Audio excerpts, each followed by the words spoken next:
अल्लाह उससे कहता है, बात समझ में आ जाए तो करने को कुछ बाकी नहीं रह जाता।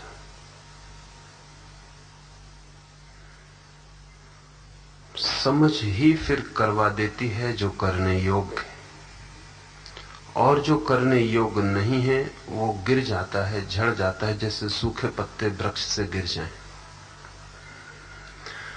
जो न करने योग्य है उसे रोकने के लिए कुछ नहीं करना पड़ता, जो करने योग्य है उसे करने के लिए कुछ नहीं करना पड़ता। जो करने योग्य है वो होने लगता है, जो न करने योग्य है वो नहीं होना शुरू हो जाता है। ये समझ क्या चीज है? क्योंकि पूछते हैं कि समझ में आता हुआ मालूम पड़ता है, लेकिन जिस क्रांति की बात कहता है लाओ से, वो तो घटित नहीं होती। तो इससे दो ही मतलब हो सकते हैं, या तो लाओ से जो कहता है वो गलत कहता है, और या फिर जिसे हम समझ लेते हैं वो समझ नहीं है। लाओ से तो गलत नहीं कहता,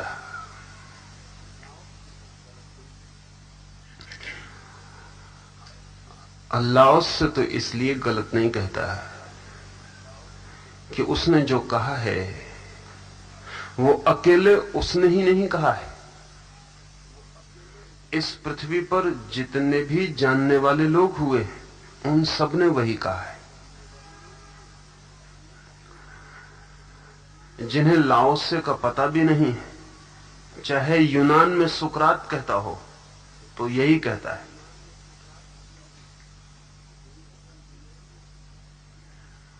चाहे बुद्ध कहते हो भारत में, यही कहते हैं। जहां भी कभी कोई जानने वाले ने कुछ कहा है, उसने यही कहा है कि समझ काफी है। इसमें कई बातें हैं, वो ख्याल में ले लें।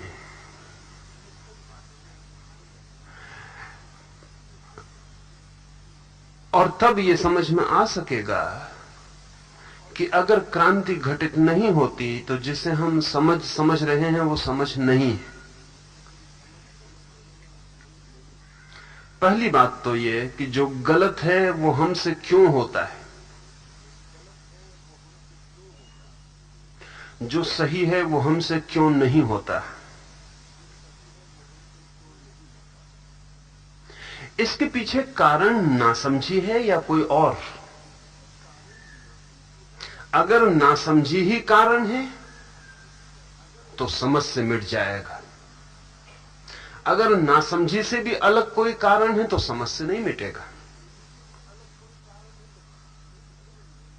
असली सवाल यही है कि जो हमसे होता है उसमें हमारा अज्ञान ही कारण है, तब तो ज्ञान से मिट जाएगा।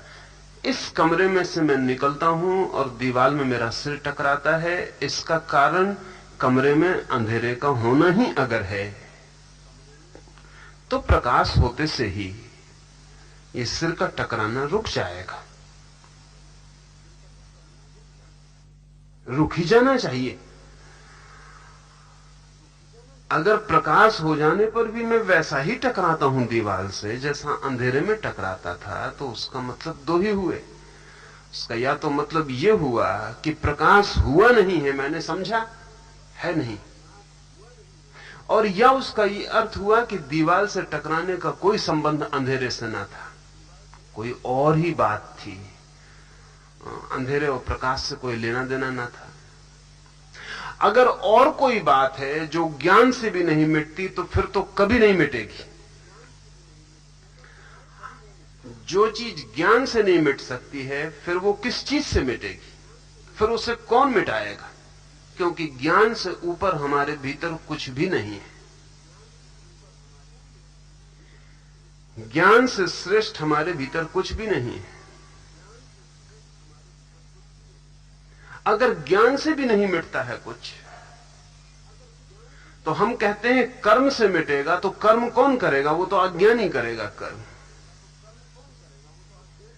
अगर ज्ञान से नहीं मिटता है तो अज्ञानी के कर्म से कैसे मिटेगा? लेकिन ये सवाल ठीक है, क्योंकि समझ हमें लगती है कि हो गई पूरी, और फिर भी क्रांति घटित नहीं होती, वो ट्रांसफॉर्मेशन, वो रूपांतरण नहीं होता।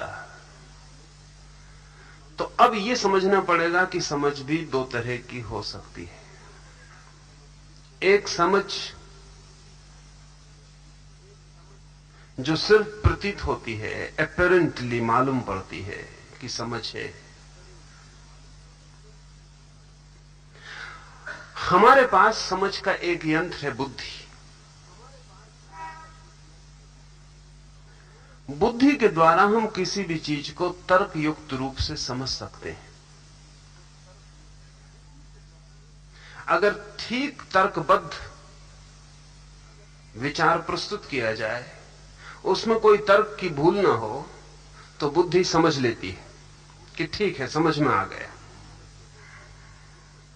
लेकिन बुद्धि की समझ से रूपांतरण नहीं होता, क्रांति नहीं होती, क्योंकि बुद्धि बहुत छोटा सा हिस्सा है व्यक्तित्व का, और व्यक्तित्व बहुत बड़ी बात है। और बुद्धि जिसे समझ लेती है, उसका यह अर्थ नहीं है कि आपका व्यक्तित्व, आपका प्राण, आप उसे समझ गए। इस सदी के पहले तक पश्चिम को यह ख्याल नहीं था साफ साफ कि जिसे हम मनुष्य की बुद्धि कहते हैं, उससे 9 गुनी ताकत का अचेतन मन, अनकॉन्शियस माइंड भीतर बैठा हुआ है।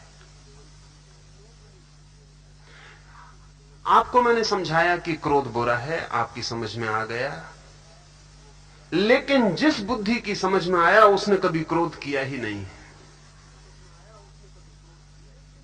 उस बुद्धि के पीछे जो 9 हिस्से परत हैं अचेतन की, अनकॉन्शियस की, क्रोध वहां से आता है। ऐसा समझ लें कि मैं एक मकान में रहता हूं, दरवाजे पे एक पहरेदार खड़ा है। उस बेचारे ने कभी क्रोध किया नहीं, और जब भी दरवाजे पे कोई उपद्रव होता तो घर के भीतर जो मालिक रहता है, वो बंदूक लेकर दरवाजे पे आके उपद्रव करता है। और जब भी कोई उपदेशक समझाने आता तो उस पहरेदार को पकड़ के समझाता है कि क्रोध बहुत बुरी चीज है, झगड़ा वगैरह नहीं करना चाहिए।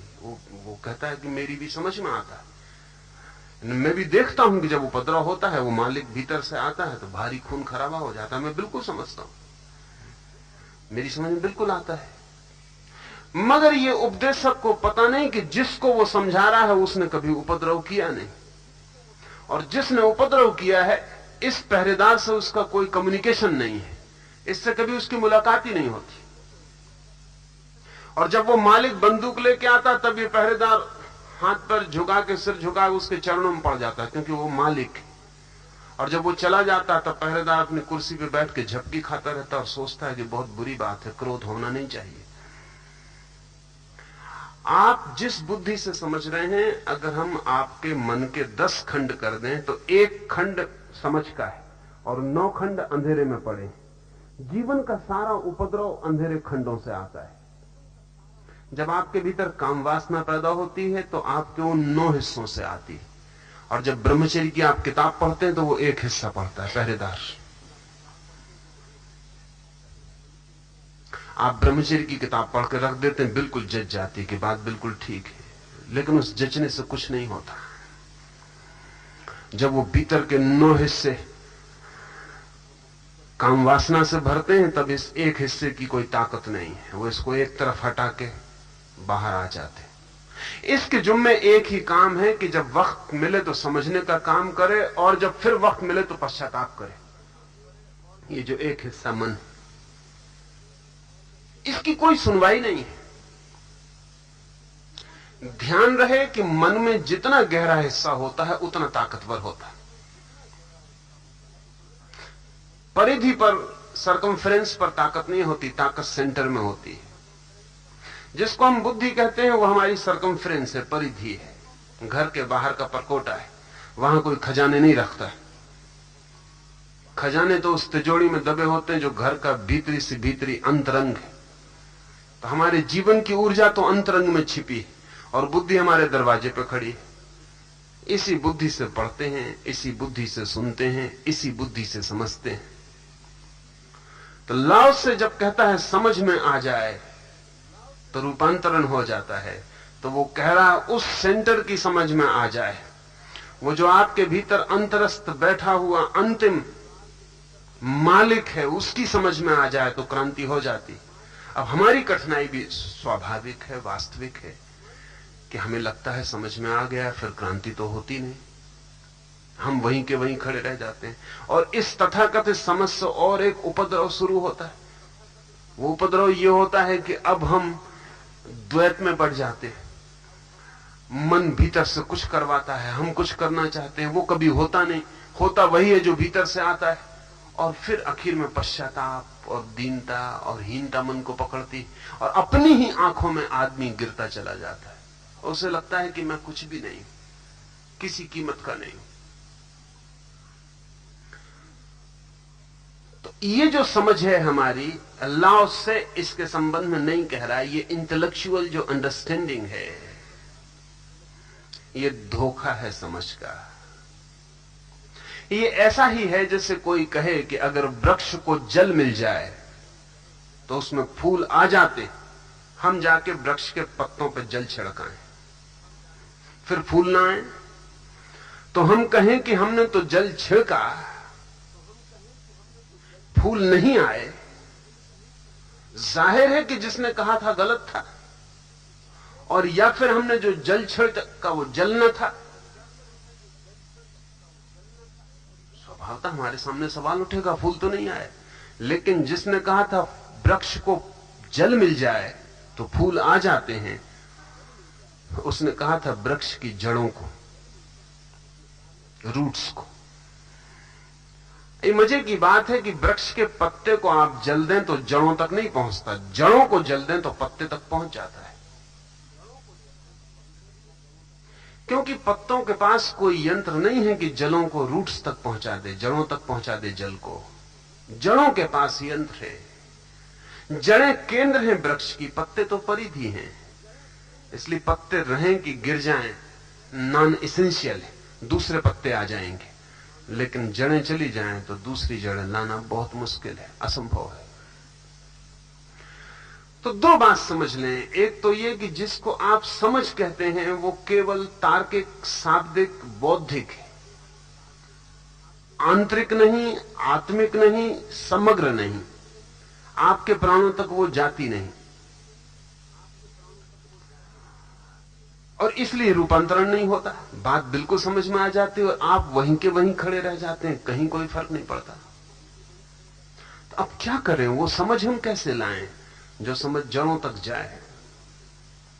हमारी सारी शिक्षा और दीक्षा एक ही समझ की है, ये तथाकथित जो समझ है। गणित सीखते हैं इसी बुद्धि से, भाषा सीखते हैं इसी बुद्धि से। काम चल जाता है। काम इसलिए चल जाता है कि आपके भीतर के केंद्र का कोई विपरीत गणित नहीं है, नहीं तो काम नहीं चलता।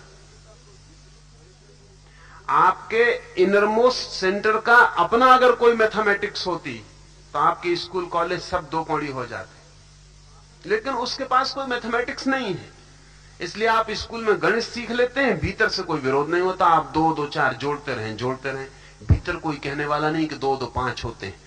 अगर भीतर का मन कहने को होता कि 2 2 5 होते तो सारी यूनिवर्सिटीज कचरे में पड़ जाती हैं। आप 2 2 4 नहीं जोड़ पाते, जब भी जोड़ने जाते 5 लिखते।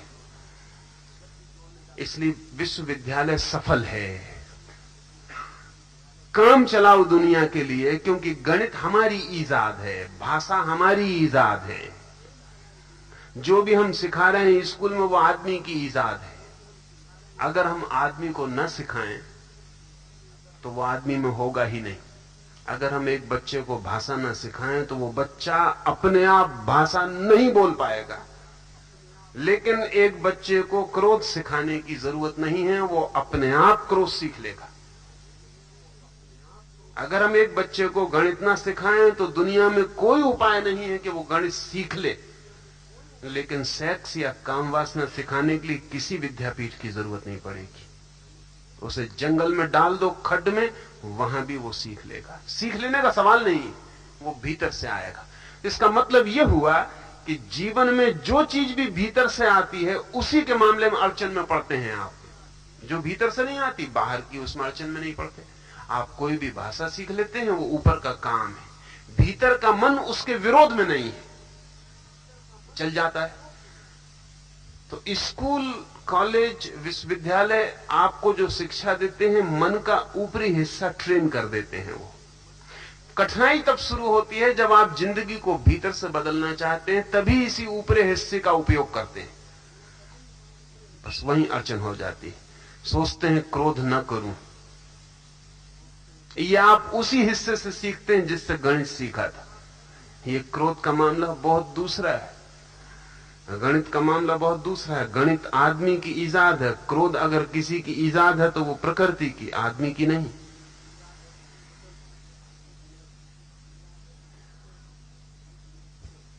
इसी से हम समझ का काम लाते हैं, तब अड़चन हो जाती है, काम नहीं होता है। अब उस भीतर तक समझ को ले जाना हो तो उसकी प्रक्रिया है। प्रक्रिया का अर्थ यह हुआ कि आपको यह समझ भी कैसे मिली है, यह भी एक प्रशिक्षण है। आपको यह आपको एक 20-25 साल के प्रशिक्षण के द्वारा यह संभव हुआ है कि 2 और 2 4 होते हैं।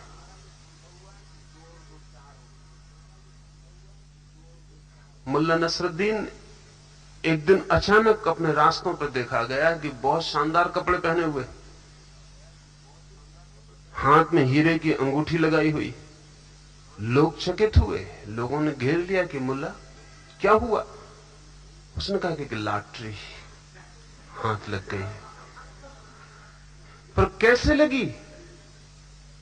मुल्ला ने कहा कि 3 रात तक लगातार सपना देखा जिसमें मुझे 7 का आंकड़ा दिखाई पड़ता था।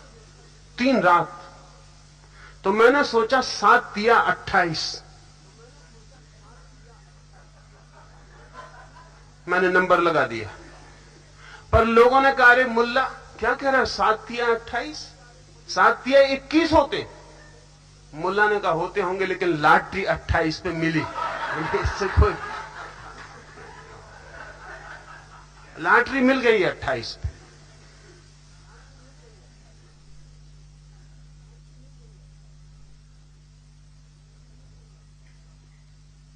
दो 2 4 की भी ट्रेनिंग है। 2 2 4 ऐसी कोई बात नहीं है कि आपके भीतर से आ गई है, उसकी ट्रेनिंग है। सीखना पड़ता है, सीख के हल हो जाता है। अब ये जो अंतरस्थ मन है, इस तक समझ को पहुंचाने के लिए भी प्रक्रियाओं से गुजरना पड़े। लाओ त्से ने जब ये बातें कही हैं तब आदमी बहुत सरल था। और बहुत से फर्क पड़ गए हैं जो मैं आपको ख्याल दिला दूं, जिससे अड़चन। लाओ त्से ने जब ये बातें कही हैं, आदमी बहुत सरल था। उसकी इंटेलेक्चुअल ट्रेनिंग नहीं थी, उसकी कोई बौद्धिक परत नहीं थी। लाओ त्से बोल रहा था गांव के ग्रामीण जनों से। वे सीधे साधे लोग थे, उनके पास कोई बौद्धिक खजाना नहीं था।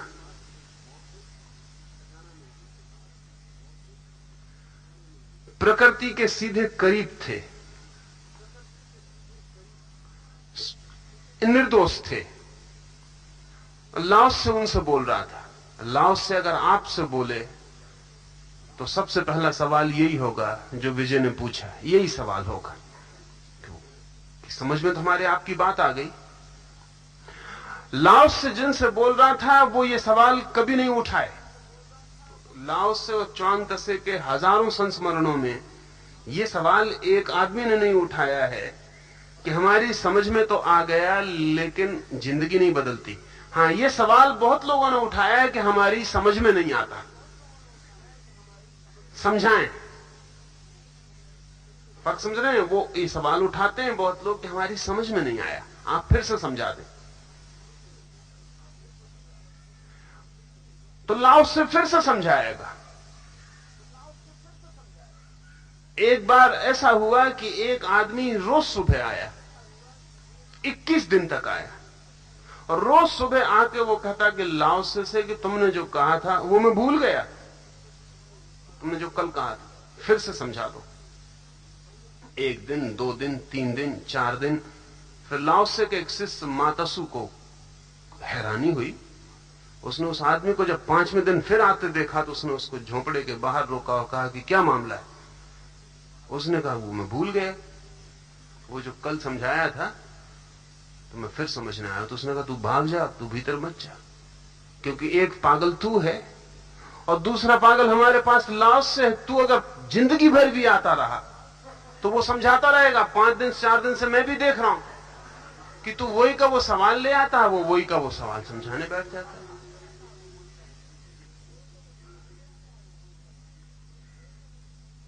जब ये बात ही चल रही थी मात्सू के साथ, तभी लाओस से बाहर आ गया। उसने कहा आ गया भाई, अंदर आ जा। भूल गया, फिर से सुन ले। वो 21 दिन रोज आ रहा है, 22वें दिन नहीं आया तो कहानी कहती कि लाओस से उसके घर पहुंच गया। कहा क्या तबीयत खराब है, क्या हुआ? उस आदमी ने कहा समझ में आ गया। और कुछ? मैं दूसरा आदमी हो गया। लेकिन फर्क आप समझ रहे हैं? अगर हम 21 दफा जाते लाओस से के घर पर तो हम समझने ना जाते, हम कहते समझ में तो पहले दिन ही आ गया। जिंदगी नहीं बदली। वो आदमी ये कहते नहीं कि जिंदगी नहीं बदली, क्योंकि वो आदमी ये कहता है कि आप कहते हो समझ में आ जाएगा तो जिंदगी बदली जाएगी। वो बात खत्म हो गई, अब समझ में ही आ जाए। बुद्ध जब भी बोलते थे तो अभी जब बुद्ध के ग्रंथों को संपादित किया गया है तो बड़ी हैरानी हुई, क्योंकि बुद्ध एक एक पंक्ति को 3 बार से कम दोहराते नहीं थे। 3 बार कहेंगे।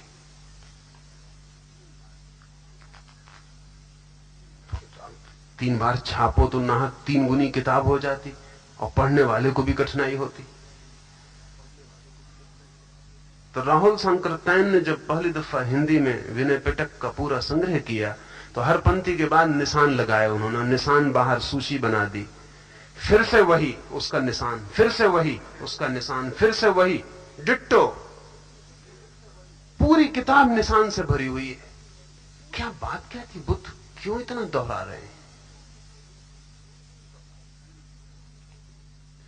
अगर समझाना हो तो तर्क देना पड़ता है, और अगर भीतर तक पहुंचाना हो तो उस पुराने जमाने में लोग इतने सरल थे कि उसे केवल बार बार दोहराने से वो मंत्र बन जाता, वो सजेस्टिबल हो जाता और भीतर प्रवेश कर जाता। सिर्फ बार बार दोहराना काफी था।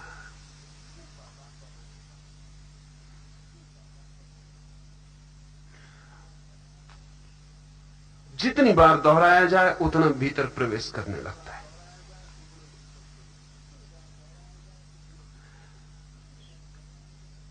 लेकिन बुद्धि तो एक ही दफे में समझ जाती है, इसलिए दोबारा दोहराने की जरूरत नहीं रह जाती। अगर दोबारा दोहराओ तो आदमी कहेगा आप क्यों हमारा समय जाया कर रहे हैं, समझ गए, अब दूसरी बात करिए।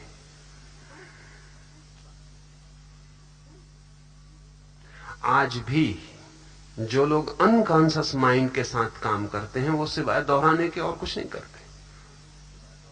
जैसे कि अभी पेरिस में कुछ वर्षों पहले एमाइल कुए नाम का एक बहुत बड़ा मनोवैज्ञानिक था जिसने लाखों लोगों को ठीक किया, पर वो एक ही बात दोहराता था कि तुम बीमार नहीं हो। और वो घंटे भर लिटाए है उस आदमी को दोहरा रहा है कि तुम बीमार नहीं हो, तुम बीमार नहीं हो। वो आदमी कह सकता है कि समझ गए एक दफा, अब इसको बार बार कहने का क्या प्रयोजन। पर एमाइल कुए कहता है कि तुमसे मुझे मतलब नहीं है, तुम तो समझ गए, तुम तो पहले ही समझ रहे हो। तुम्हारे जो भीतर गहरे और गहरे में वहां तक वो दोहराए चला जाएगा। थोड़ी देर में ये ऊपर की जो बुद्धि है, जो ये ऊपर की बुद्धि है, नए में रस लेती, पुराने में रस नहीं लेती। ये थोड़ी देर में कहेगी कि ठीक है सुन लिया सुन लिया सुन लिया, ये सो जाएगी।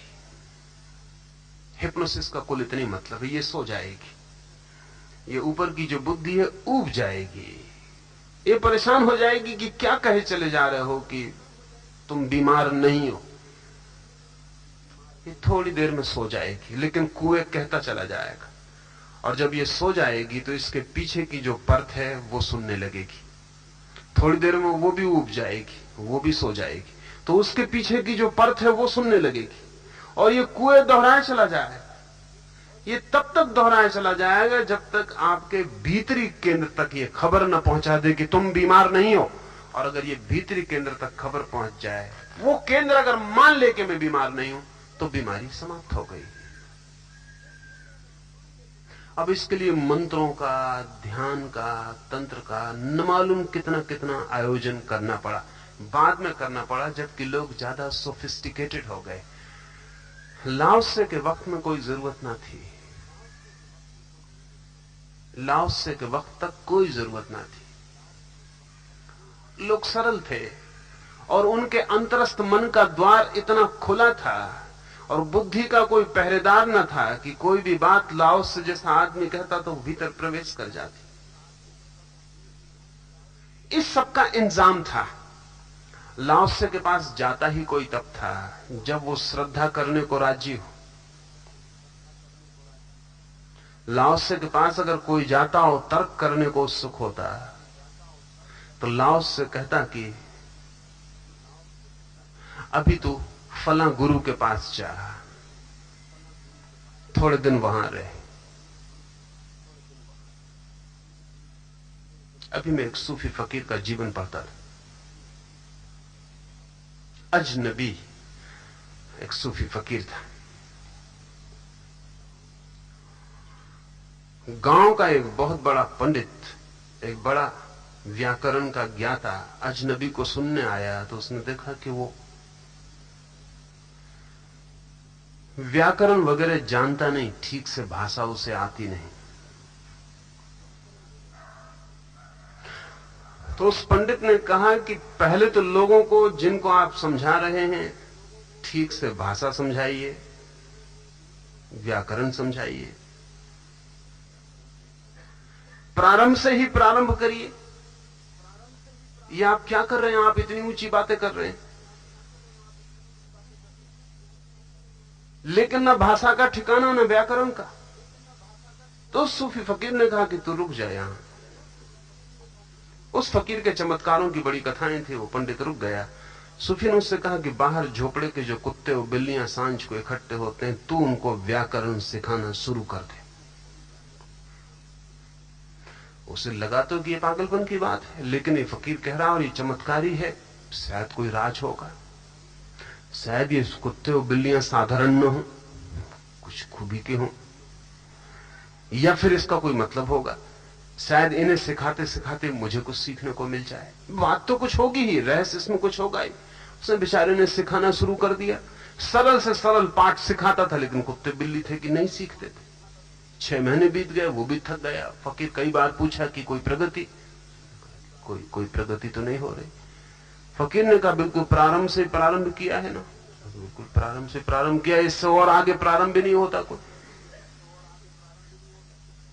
कुछ भी सिखा पाए? उसने कहा कोई एक कदम ही नहीं उठ रहा आगे।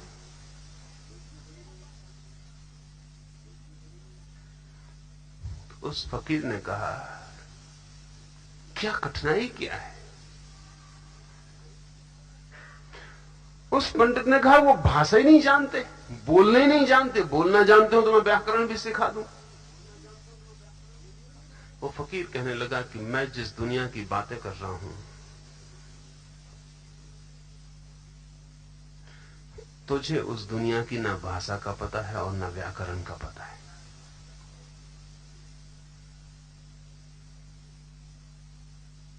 तुझे उसका पता हो तो मैं भी शुरू कर सकता हूं, तेरे साथ भी शुरू कर सकता हूं। पुराने युगों में यह नियमित व्यवस्था थी कि गुरु अगर देखता कि कोई तर्क करने आ गया तो उसे उस जगह भेज देता जहां तर्क ही चलता था, ताकि वो तर्क से थक जाए, परेशान हो जाए, इतना ऊब जाए कि एक दिन आके वो कहे कि तर्क बहुत कर लिया, कुछ मिला नहीं, अब कोई ऐसी बात कहें जिससे कुछ हो जाए। तब लाओत्से जैसे आदमी बोलते हैं। एक सूफी फकीर के बाबत उसके 2 फकीर सामने रहते हैं। एक फकीर का शिष्य है, वो अपने गुरु को आके कहता है कि सामने वाला जो सूफी है ये आपके बाबत बहुत गलत सलत बातें प्रचारित करता है, ये कुछ गंदी गंदी बातें भी आपके संबंध में गढ़ता है। अफवाहें उड़ाता है। आप इसे ठीक क्यों नहीं कर देते, कुछ बोलते क्यों नहीं? तो उस फकीर ने कहा, तू ऐसा कर, तू उसी से जाके पूछ कि राज क्या है, पर ऐसे जल्दी मत पूछना, क्योंकि कीमती बातें अजनबियों को नहीं बताई जाती। और राहगीर चलते आके कुछ पूछ लें तो उनको उत्तर जो दिए जाते हैं वो रास्ते की ही कीमत के होते हैं। तो उसने कहा, मैं क्या करूं? कहा कि साल भर उसकी सेवा कर, निकट पहुंच, और जब आंतरिकता बन जाए तब किसी दिन क्षण का ख्याल रख के, समय का बोध रख के, अवसर खोज के उससे पूछना। तो साल भर उसने सेवा की, बहुत निकटस्थ हो गया, आत्मीय हो गया। एक दिन पैर दाब रहा था रात, तब उसने अपने गुरु को पूछा, क्या आप गालियां देते हैं, सामने वाले गुरु के खिलाफ सब कुछ कहते हैं, इसका राज क्या है? तो उसने कहा, तू पूछता है, किसी को बताना मत, मैं उसका शिष्य हूं और राज बताने की मनाही है, तू जाके उसी से पूछ ले। पर ये बातें अजनबियों को नहीं बताई जाती, राह चलतों को नहीं बताई जाती, जरा निकट हो जाना। उसने कहा, अच्छी मुसीबत में पड़े, हम तुम्हें दुश्मन समझ के साल भर मेहनत किए, तुम शिष्य निकले, उसके ही शिष्य हो, वहीं वापस जाना पड़ेगा। क्षण स्नान कराते वक्त कोई नहीं था, गुरु को स्नान करा रहा था। पूछा कि आज मुझे बता दें ये राज क्या है? तो उसके गुरु ने कहा कि वो मेरा ही शिष्य है और उसे वहां इसलिए रख छोड़ा है कि वो मेरे संबंध में गलत बातें उड़ाता रहे। जिनको उन गलत बातों पर भरोसा आ जाए वो ताकि मेरे पास ना आ सके, वो गलत लोग हैं, उनके साथ मेरा समय नष्ट ना हो। मेरा समय कीमती है, मैं उन्हीं पर खर्च करना चाहता हूं जो सत्य की तलाश में आए, और जो अफवाहों से लौट सकते हैं उनकी कोई तलाश नहीं है। वो आदमी अपना है और उसने इतनी सेवा की है मेरी इन 20 वर्षों में जिसका हिसाब नहीं। सैकड़ों फिजूल के लोगों से उसने मुझे बचाया है।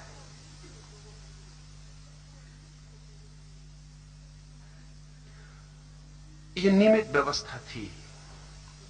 और जब कोई श्रद्धा से भर जाए, श्रद्धा से भरने का अर्थ है जब कोई हृदय को सीधा खोलने को तैयार है। अभी साइकोलॉजिस्ट या साइको एनालिस्ट क्या कर रहे हैं? वो इतना ही कर रहे हैं, एक मरीज पे 3 साल तक साइको एनालिसिस चलती, कोच पे लिटाया है मरीज को, घंटों हजारों घंटों उससे चर्चा होती, मरीज कहता जाता है, चिकित्सक सुनता जाता है। किस लिए? वो सिर्फ इसलिए कि कहते कहते कहते कहते मरीज बुद्धि की ऊपरी बातें थोड़े दिन में चुक जाएंगी, तब वो भीतर की बातें कहना शुरू कर देता है। फिर वो भी चुक जाती तो और आंतरिक बातें कहने लगता, ओपनिंग हो जाती। वर्ष भर निरंतर चिकित्सक के पास कहते कहते कहते कहते वो आंतरिक चीजों को बाहर निकालने लगता है। और जब चिकित्सक देखता है कि अब वो चीजें बाहर निकलने लगी जो बहुत गहरी हैं, तब वक्त आया, ये आदमी सजेस्टिबल हुआ, इसको अब कोई सुझाव डाला जा सकता है। अब इसके भीतर का दरवाजा खुल गया, अब इसके भीतर कोई बीज डाल दिया जाए तो वृक्ष बन जाएगा। समझ का अर्थ है आपके भीतरी तल तक पहुंच जाए कोई बात, लेकिन तर्क कभी ना पहुंचने देगा। और हम तर्क से ही समझना चाहते हैं, और तर्क ही उपद्रव है, वो ही पहरेदार है। वो कहता है पहले मुझे समझाओ, अगर मुझे समझाओ तो मैं मालिक से मिला दूं, और अगर मुझे नहीं समझा पाते हो तो मैं मालिक से क्या मिलाऊं। और फिर कठिनाई ये कि जब वो समझ जाता है तो वो समझता है समझ गए, मालिक हो गए। फिर वो देखता है समझ तो हो गई लेकिन कुछ हल नहीं होता, क्योंकि कोई जिसको हम बुद्धि कहते हैं उसके पास कोई भी शक्ति नहीं है। जिसको हम कहें कोई भी फोर्स टू एक्ट बुद्धि के पास नहीं है। और फोर्स टू एक्ट जो है, शक्ति काम करने की, वो बुद्धि के पीछे किसी और छिपे तल में है। इसलिए ये व्यवधान पड़ता है। तो अगर उस तक पहुंचना है तो फिर अगर नहीं पहुंचता सीधा, किसी को पहुंच जाता हो तब तो कोई सवाल नहीं, अगर नहीं पहुंचता सीधा तो पहले इस बुद्धि के पहरे को तोड़ने के लिए उपाय करने पड़ते हैं, कुछ ध्यान करना पड़े, इस बुद्धि के पहरे को तोड़ना पड़े। और ध्यान की कोई ऐसी प्रक्रिया उपयोग में लानी पड़े जो आपको निर्बुद्धि बना दे, इर्रेशनल बना दे। जैसे मैं जो ध्यान का प्रयोग करता हूं वो बिल्कुल बुद्धिहीन है, तो बुद्धिमान उसको देख के भाग जाएगा, वो कहेगा ये क्या हो रहा है कि लोग नाच रहे, चिल्ला रहे, कूद रहे, पागल। लेकिन जो आदमी नाच रहा है, कूद रहा है, वो बुद्धि के तल से नीचे उतर गया, क्योंकि बुद्धि तो सेंसस का काम करती है। वो कहती है क्यों हंस रहे हो, अभी कोई हंसने की बात ही नहीं, पहले हंसने की बात तो होने दो फिर हंसना। कहते क्यों रो रहे हो, अभी कोई रोने की बात ही नहीं, क्यों कूद रहे हो, कोई जमीन में आंच लगी है, आग लगी है कि तुम कूद रहे हो, ये क्यों घूंसे तान रहे हो हवा में, पहले किसी को गाली देने दो फिर घूंसा उठाना। बुद्धि पूरे समय ये कह रही है कि जो तुम कर रहे हो वो तर्कयुक्त हो, लेकिन जिंदगी में कभी भी कुछ तर्कयुक्त किया है? जब किसी से प्रेम हो जाएगा तब बुद्धि कहां होगी, और जब किसी से क्रोध हो जाएगा तब बुद्धि कहां होगी, और जब किसी को मारने का मन हो जाएगा या मरने का मन हो जाएगा तब बुद्धि कहां होगी।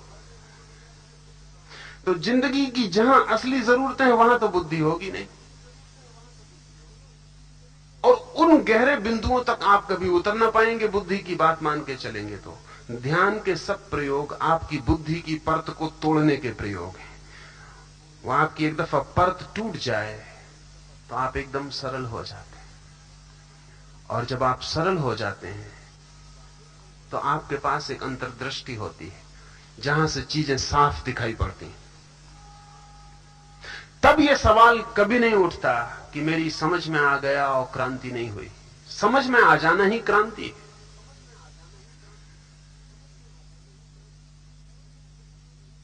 To know is to be transformed. Knowledge is transformation. ये सवाल फिर नहीं उठता, लेकिन ये उठता है, और मैं ये नहीं कहता कि गलत उठता है। हम जैसे हैं आज उसमें ये सवाल उठेगा। हम दो हिस्सों में बटे हुए हैं, जिस हिस्से से समझते हैं उसका कोई संबंध नहीं, उस हिस्से से जिससे करते हैं, करने का हिस्सा अलग, समझने का हिस्सा अलग। घर डिवाइडेड है, दो टुकड़ों में बटा हुआ है। जिसके हाथ में ताकत है करने की वो समझने नहीं आता, जिसके हाथ में करने की कोई ताकत नहीं है वो समझने आता है। इन दोनों के बीच कभी कोई मेल नहीं होता। अब इसमें क्या किया जाए? इसमें एक ही उपाय है कि आप इस समझने की जो परत है इसको तोड़ के थोड़ा नासमझी की दुनिया में उतरे और थोड़ा नासमझ होके देखें।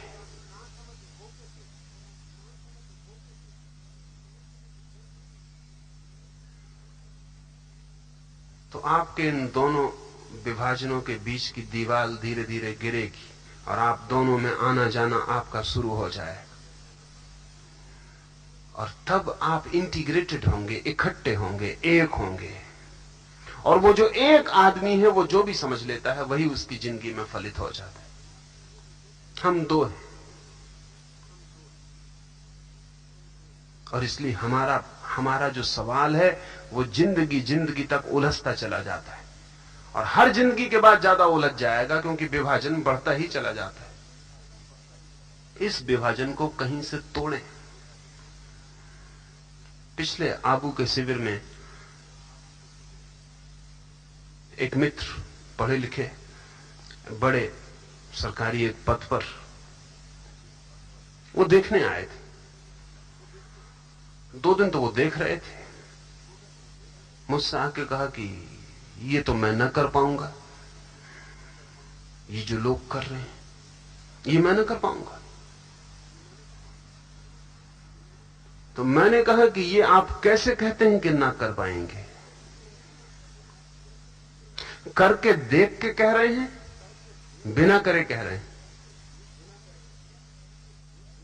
या सिर्फ इस भय से कह रहे हैं कि भीतर डर है कि हो तो ये भी मुझसे जाएगा? किस वजह से कह रहे हैं? वो कुछ थोड़े डरे।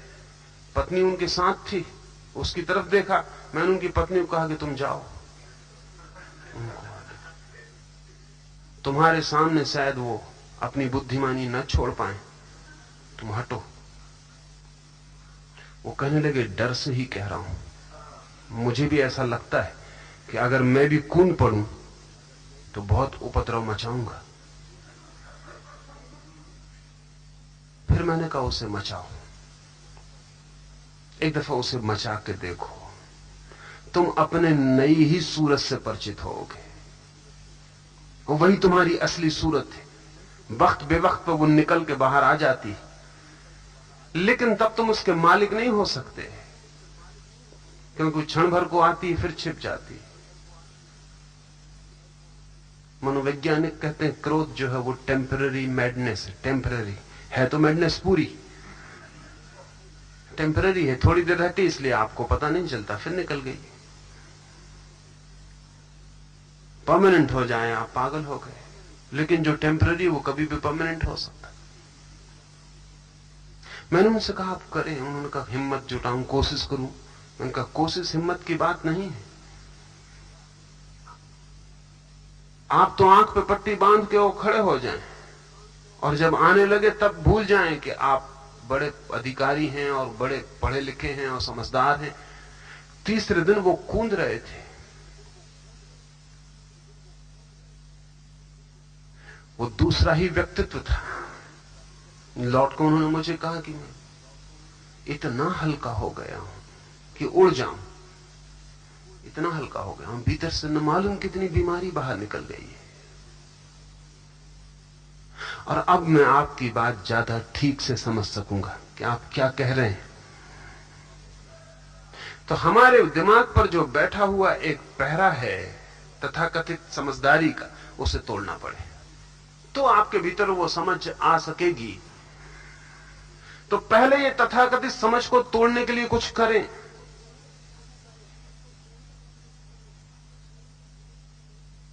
जुन्नैद नाम का सूफी फकीर था, उसके पास कोई साधक आता तो पहले उससे वो पागलपन करवाता। कोई